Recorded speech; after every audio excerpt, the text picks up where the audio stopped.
صل علی محمد صلوات بر محمد لؤلؤ نوا بپاشی عروسیشان مبارک بگویم از دل و جان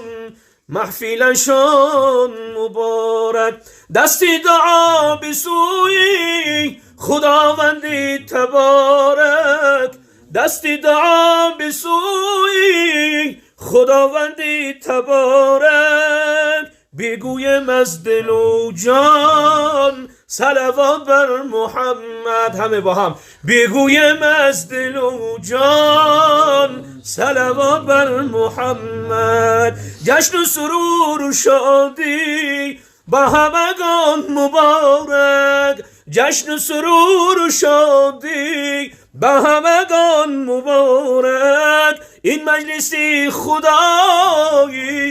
مبارک مبارک این مجلسی خدایی مبارک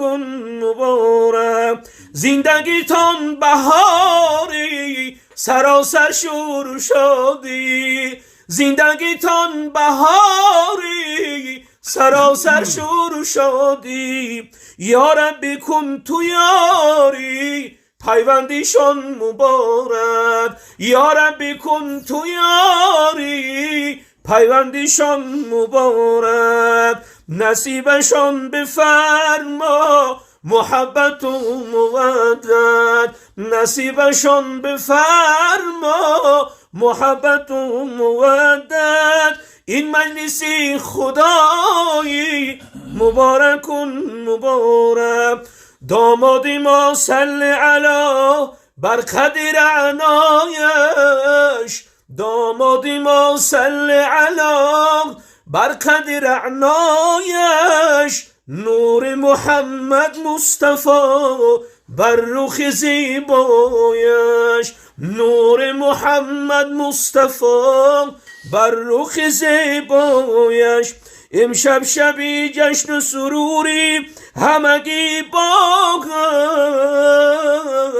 امشب شبی جشن و سروری با همگی با هم دعا کنم پیش خداوند الهی دل خوشم دعا کنم پیش خداوند الهی دل خوشم فمحمدنا هو سیدنا فمحمدنا هو سيدنا فالعز لنا لإجابته فالعز لنا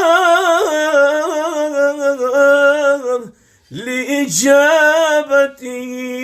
خدا کند که رضایم فقط رضای تو باشد هوای نفس نباشد هوای تو باشد خدایا چنان کن که سرانجام کار تو خوشنود باشی و ما رستگار نه آن کن که فردای محشر تو غضبناک باشی و ما شرمسار الهی حاجتی ما را روا کن محمد را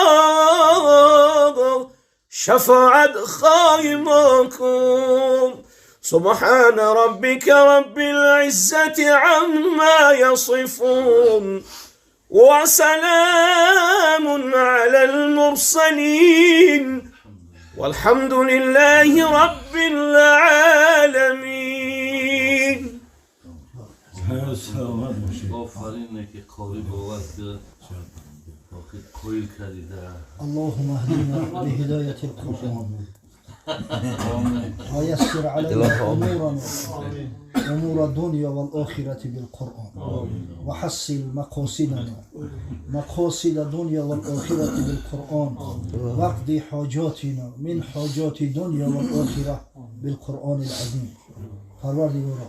ثواب آیات تلاوت شده کلام بزرگت را توأم با این نشیدهای اسلامیه که قاریای محترم ما الحال سرودند ثواب این آن طعام ها را که اکید املا به خاطر شکرگزاری نعمت هات در روز توی ولیمه فرزند دلبندش ابوبکر جان آماده کرده است ثواب این شستن ها را اولا به درگاه